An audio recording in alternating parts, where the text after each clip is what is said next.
Okay. Yeah, thank you all for joining us. Yeah, as I am very pleased to be here for the Third Thursday event. Um, I'm a resident of the town of Olive in the hamlet of Boyceville. I run a nonprofit here. I have a historic property called Brunel Park that I'm a steward of, and I've been working in Kingston in the town of Olive locally for the past year. But for the 30 years before that, I worked all over the world and all over the country to create great public spaces in collaboration with the people who live there. And I've been increasingly interested in looking at sort of the overlap in climate adaptation and the investment sort of in climate action, and how we can also look at creating better public spaces and improving people's quality of life on a daily basis, so that wonderful livable communities that are also, sustainable and resilient climatically are not disconnected, but I don't think they've been integrated enough. And that's sort of the work that I've been doing with Sustainable Hudson Valley for the last 3 years. So I'm just going to advance my screen. Okay, so we're talking about homegrown climate resilience rather, homegrown climate resistance. And some of the hallmarks of these are really the hallmarks of socially resilient communities, communities that are well networked, places where there's a lot of collaboration, cooperation, there's a lot of caretaking. And we know that communities that have these strong social networks and strong social supports rebound better, respond better after a climate disaster than those that do not. So homegrown climate resilience is really about building the social resilience of communities as well as the physical resilience. And those two things are really inextricably linked together. So here's an example of that. The community resilience organizations in Vermont are based on local teams that engage residents and town leaders in climate adaptation, disaster preparedness, and hazard mitigation while strengthening local collaboration and social cohesion. And they break down silos. And this is what we were talking about before you all joined us, about breaking down the silos between planning, design, engineering, agriculture, architecture, stormwater management, energy efficiency, different government levels, but really bringing all of these together and engaging the stakeholders who are engaged in resilience and hazard mitigation, conservation, social services, and having them sort of work together on systemic challenges and also planning for the future. So the teams from the CROW teams engage youth and the broader community to collaborate on critical projects that will make their towns stronger and safer, simultaneously celebrating local spirit and building opportunity. And there's more information about them. They have a resilient community scorecard, but they do physical projects, but their underlying sort of motivation is about local spirit and building community. And these things are not mutually exclusive at all. Another way of sort of building homegrown resilience is, materials reuse and recycling and the skill building and the repair cafes that we have all over the Hudson Valley. They're cute, they're fun, there's kids, there's libraries, but there's a lot more to them, than just that. It's about keeping materials, out of the landfills, but it's also about training kids about how to repair things. It's about neighbors helping neighbors. It's doing it in a public space or a library, these revered civic institutions. So there's a lot more than meets the eye with a lot of these kinds of projects. And we have the Hudson Valley Current, where this is also about building economic security and the shared currency with businesses that accept the current, and people that actually spend their money or choose to shop at businesses that are part of this sort of kind of economic sort of regenerative economic cycle, with artists designing the currency themselves. So there's support for artists as well. So there's always, if you look very deeply, there's at least 3 or 4, sometimes 10 things going on in any of these projects. And the more successful you are, the more you layer these kinds of things together. So how do we build homegrown climate resilience? Well, Judith Rodin, who is she is a professor and a thinker and a writer. You know, if you want to build community capacity and social resilience at the same time that you're restoring infrastructure, you need a different kind of process, not just different infrastructure. And the reason is that we're all in silos and no one sees the big picture. And depending on where you are, when you're standing blindfolded in front of an elephant, you have a completely different perspective on what it is you're looking at. And therefore, you know, what it is determines, you know, what you do with it, or how you develop it, or how you react to it. So it's this idea that we all sort of are wearing blinders and we need to remove them, and we need a process that helps us sort of think more holistically. So this is a place-led community-based process that I and my colleagues at Project for Public Spaces used forever. And I put in the top there, it's a community smart, climate smart community planning process for those communities like Olive that's going for climate smart designation. We need to think very differently about how we do anything from bridge reconstruction to sewage treatment plant installation, to crosswalk installation, to park planning and design. So it's the first thing that you define the place and the stakeholders, who are the people that care about the place, who are the people that can be your partners. And before you fix anything, you need to evaluate what's working and what's not working. And that is best done with the people that care about it, with the community, with the stakeholders. And then from that, you create a vision, and then you experiment. You try things out in the short term to see what works, what needs to be tweaked. And also, if things change dramatically, you haven't made a huge capital investment, so you can be very nimble. And then you're always sort of evaluating how things are going. And in this process, it helps to stop that sort of community burnout where people just like don't want to go to any more meetings, because they are involved from the beginning and people feel like they have a sense of ownership and they're empowered to continue helping to shape the project and the design. And the experts inform and facilitate, but you can't hire a landscape architect to create a fabulous park that you and your family will love. They can give you the plans, they can give you the hardscape, but they can't give you those elements and the programs and activities that are going to make that a beloved community destination. So we need to start with the place, the partners, the vision, and experiment. And that's a very different process than most cities and towns operate. So this conversation on resilience has emphasized the importance of smarter infrastructure and green infrastructure and enhancing community disaster preparedness. But we need to figure out how to leverage these investments, these huge multi-million dollar investments, for broader outcomes. So Dr. Judith Rodin has called this the resilience dividend.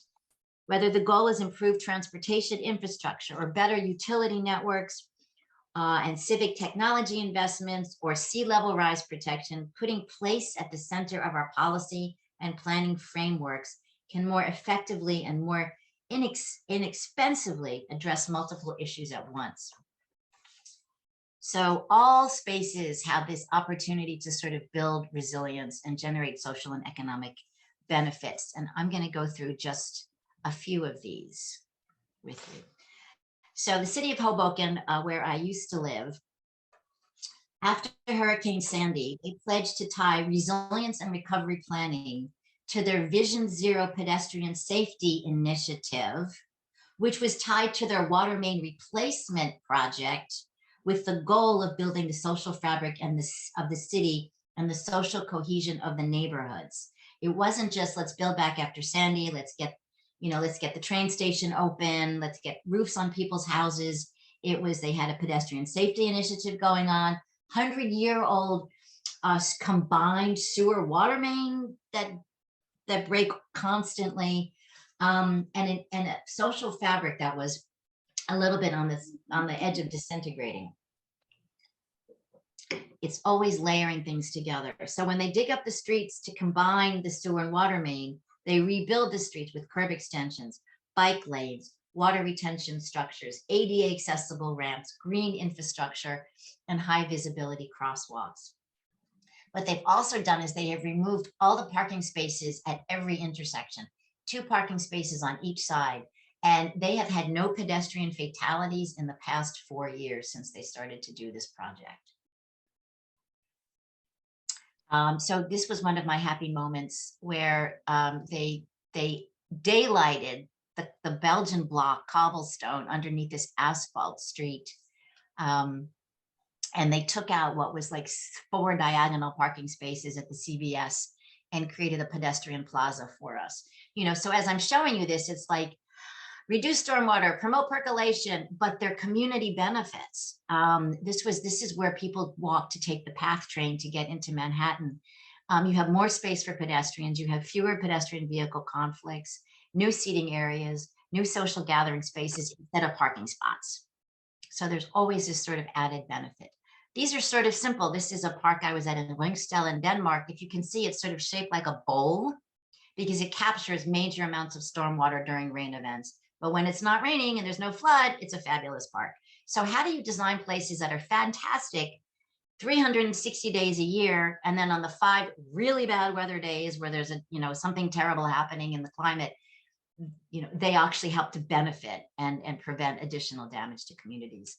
Parks and native, these parks and gardens, we do a lot of wildflower and pollinator gardens, but do they capture rainwater? And, are there ways of making them really beautiful? They do need to be maintained. But on the other hand, how do we make them a little bit better than what I've seen, what we've got in the area? How do we become a little bit more diverse and sort of creative in terms of the plant materials? This was a park in Southwest Hoboken. It's a passive green space and flood mitigation. It's New Jersey's first resiliency park with integrated green integrated infrastructure to mitigate flooding. Southwest part of Hoboken floods. This park detains 200,000 gallons of storm water. Gardens, porous pavers, but it also provides a dog park, a market, multi-level seating, and restrooms in a neighborhood that is surrounded by public housing in a community that doesn't have a lot of green open space. And this is sort of the mechanics of how it works. So infrastructure can be beautiful if you put wonderful things on top of it. So it is to keep the whole neighborhood, to stop it from flooding, but there's this other added benefit that is building the social cohesion of this community. Vacant lots that become urban orchards, planting them up with fruit trees. We're thinking about this for our project in Kingston at Broadway and Prince Street. Even a vacant plaza. This was in Mexico City. It's a little bit out of scale for us, but this was a vandalized park that nobody was using. It was a lot of skateboarders. It was a lot of sort of gangs and kids hanging out, but not kids, but more like there was a sense of fear of people had when they were using this park. So this was a project that I did with Project for Public Spaces that was actually funded by Southwest Airlines. And we made it this family-friendly community park with beanbag chairs and books and performances. And the neighborhood is a lot of young families, and they just sort of, just really flocked to this space. And then there was the September 2017 earthquake. And this park took on a completely different purpose.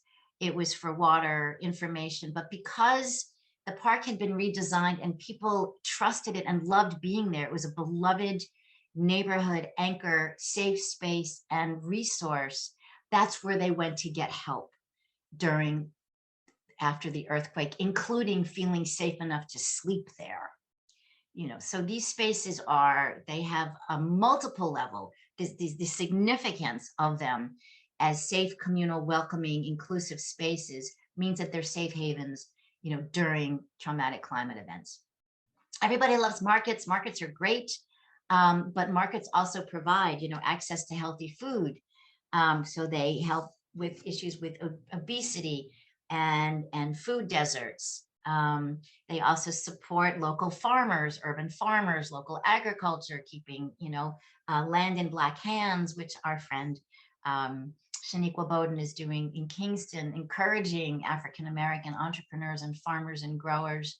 But there's classes, and meal preparation, and a culinary kitchen, and a place for you to start your own business if you wanted to, and training and job creation to create, either do a food truck or start your own line of, jellies, jams, etc. So it's not just it's where we go to get our fresh vegetables. There's a whole other level of sort of economic, community health, and social benefits to these places.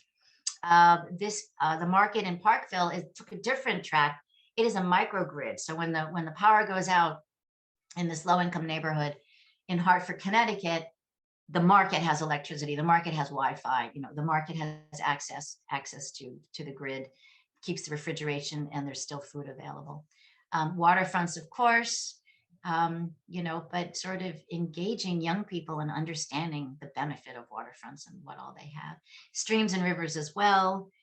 Access to the water. I was working in Poughkeepsie on the Fallkill Creek. You can't get down to the water in a lot of places. It hasn't been daylighted in a lot of places, and people are throwing shopping carts into it, which isn't good for the environment. It also means that people are not getting access to this beautiful, wonderful estuary off of the Hudson River. And opportunities to experience nature, especially for youth, is incredibly important to their mental health. But even churches can play a role, and we like to think about these resiliency hubs, churches and libraries, as becoming these places where all of these things kind of coalesce together. This was a historic African-American church, and they renovated it. But it wasn't just like, we're going to preserve the church and renovate it. They put a green roof on top. They've got a CSA. They grow food for the congregation. They do performances in culture, protecting local culture and cultural assets, green job training for the youth in this neighborhood in Newark. So it's not just one thing, it's not just growing it's like all of these wonderful things happening together in a church, which is a public space. So really thinking about all of these sort of layering. This retail businesses can get into this too, to build resilience. In this case, they have solar power. They have their own sort of network, digital literacy. They have their own sort of, they have their own Wi-Fi connection, host hotspots, but a community information platform, and also about this communication out to the community. Green roofs are fabulous. Energy cost savings, reducing heat islands, and the impact of heat waves. I don't know why we don't do more, green roofs. You can also do edible roofs as well. But these actually lower heating costs for residents. They're good for pollinators. They're beautiful. They help purify the air.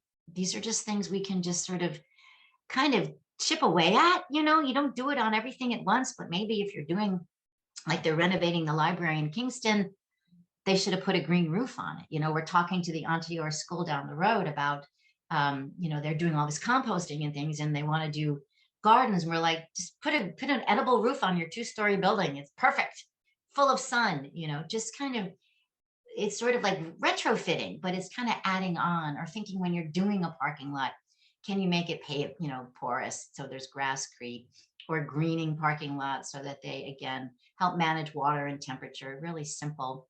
And then with civic buildings, libraries, town halls, city halls, meeting halls, thinking about them as these places for, resilience hubs and demonstration projects. So the City Hall in Chicago has its own resident beekeeper. And there's a park on the roof, which actually makes people feel comfortable going to City Hall and interfacing with other government workers and with their municipality and with, government agencies. They're not just going there to pay a parking ticket. But there's, this welcoming space, because the citizens of Chicago paid for this building with their taxes. So they get some benefit there. Back to Hoboken, as part of this whole sort of rebuild by design after Hurricane Sandy, they took their 150-year-old City Hall and made it a demonstration project. So they have these huge drums that collect all the rainwater off the roof, which keeps my apartment down the road from flooding.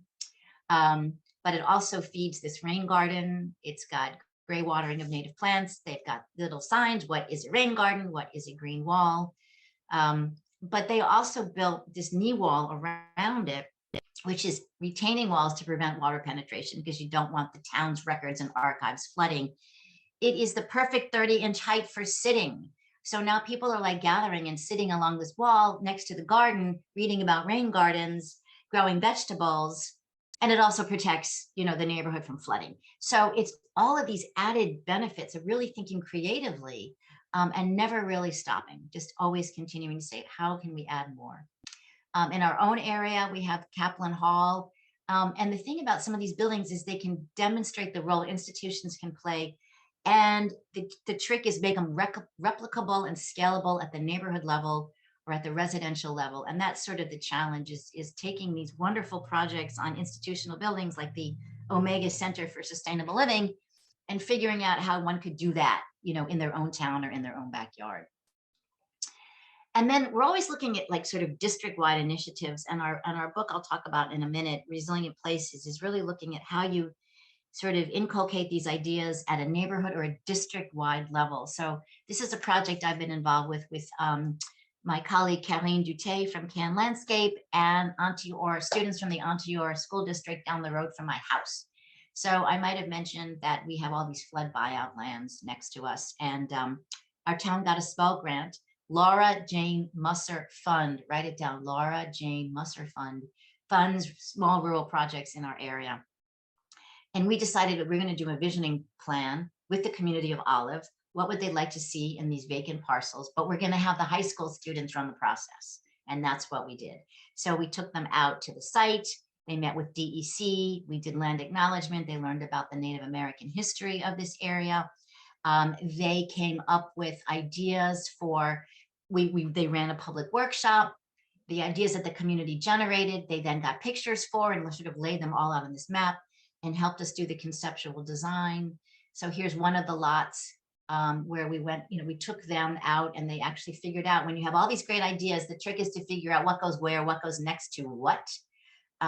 So the idea was this lot would have an outdoor kitchen, community gardens, and raised bed because it was next to the food pantry. And the dream is that people from the food pantry would actually have their own plots to tend and could actually grow their own food to supplement what they were able to get from the food pantry.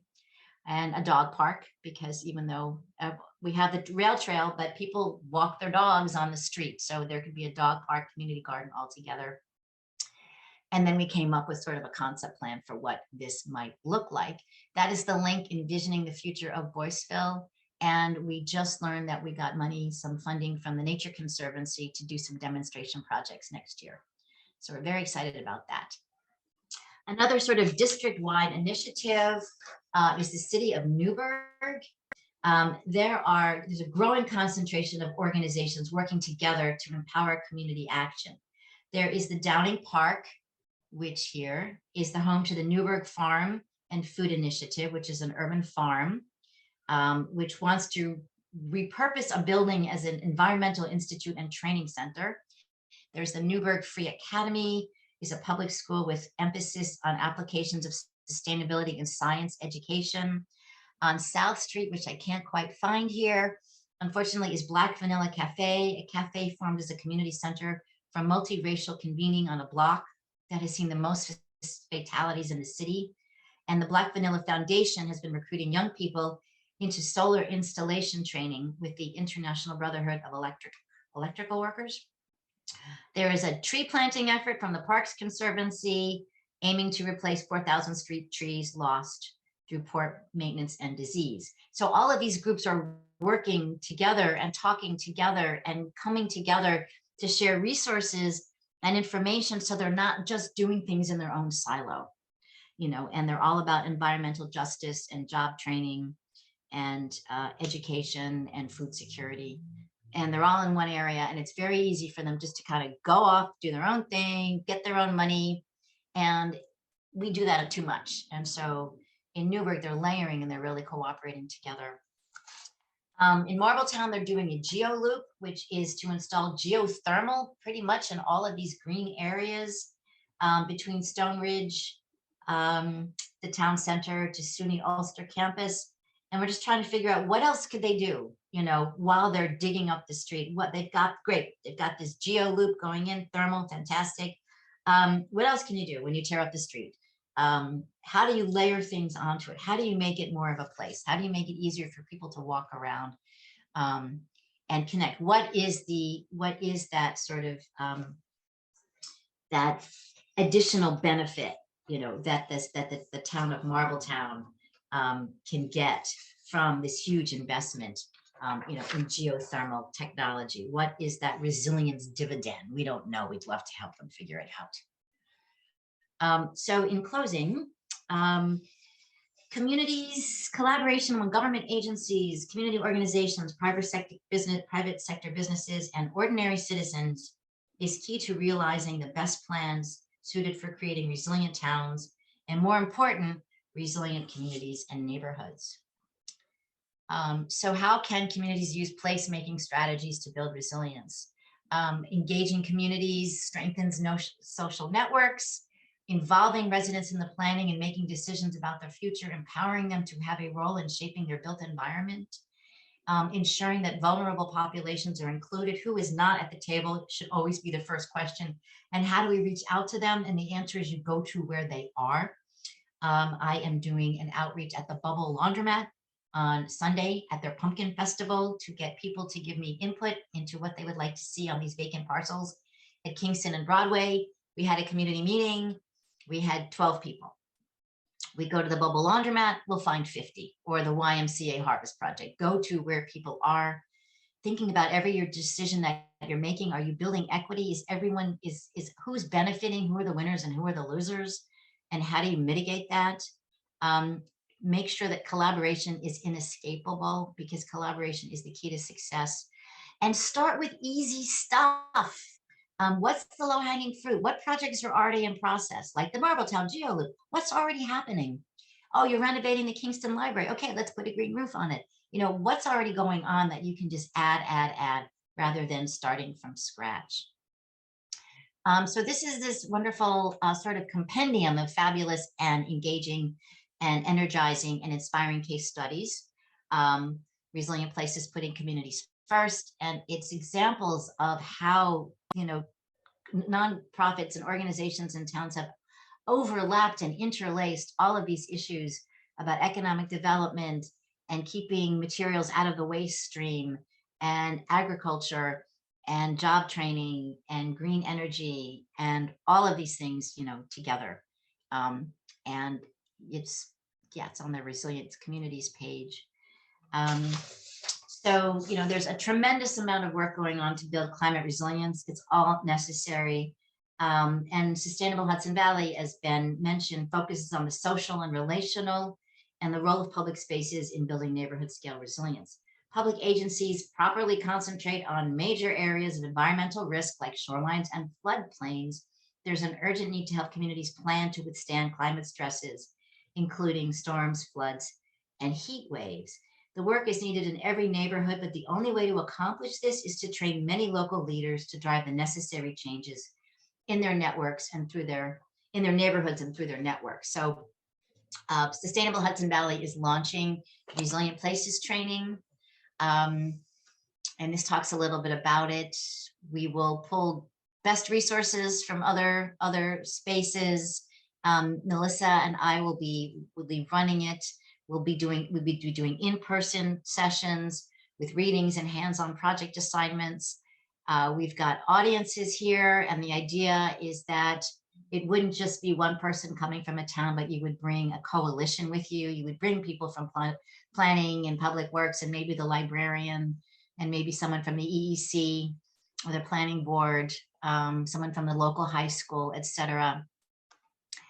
We are developing an application form. We don't know that applications will be due, but if you want to contact Melissa at SustainHV for more information, you're more than welcome to. And with that, I will say thank you very much for your time and attention.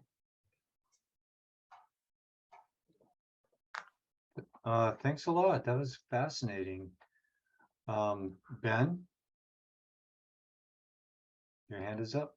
Oh no, that was the clapping. Oh, The clapping. Oh, it looked like a hand. Does anybody have any questions? Thank you, Ben. I do have one though. The geothermal loop. What's that all about? I haven't heard of that in Marbletown. Is that for heat or what is it? It's for heat. I really don't know much about it. It's something that that the town is looking into, NYSERDA to fund, putting geothermal. I could probably speak to that. Oh, thank you, if you would. Yeah, this is Tom Conrad. I'm the chair of the Marbletown Environmental Commission. At the moment, we are applying for a scoping study to put in a thermal network, which is basically a loop of ground temperature water pipes that any building on the loop can connect to and to install geothermal in the building. So it actually takes the place of the geothermal well field, which is the most expensive part of the geothermal installation. We're doing it because, so it's not a done deal that it's going to happen, but we think it may be very cost effective because we have a bunch of disused water wells because we're extending our water district, and those water wells can be used to maintain the temperature of the loop.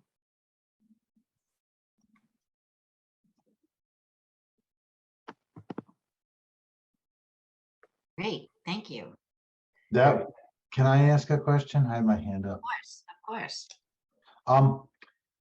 Yes, I was going to ask about the Marbletown initiative also, and that's good to know, Tom. That's a creative idea. I wondered, Cynthia, can you put the page that you showed about the resiliency training in the chat so we can copy that? Let's see. I could try.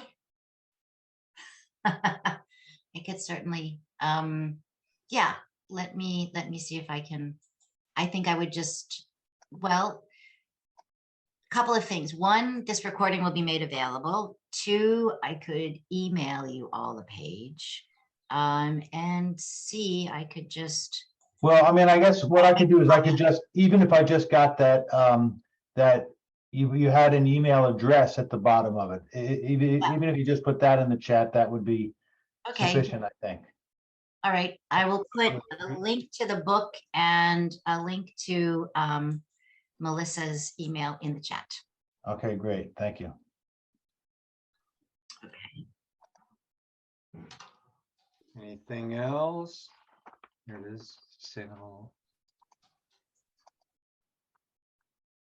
Okay, well, everybody, thank you for showing up. Thanks for watching.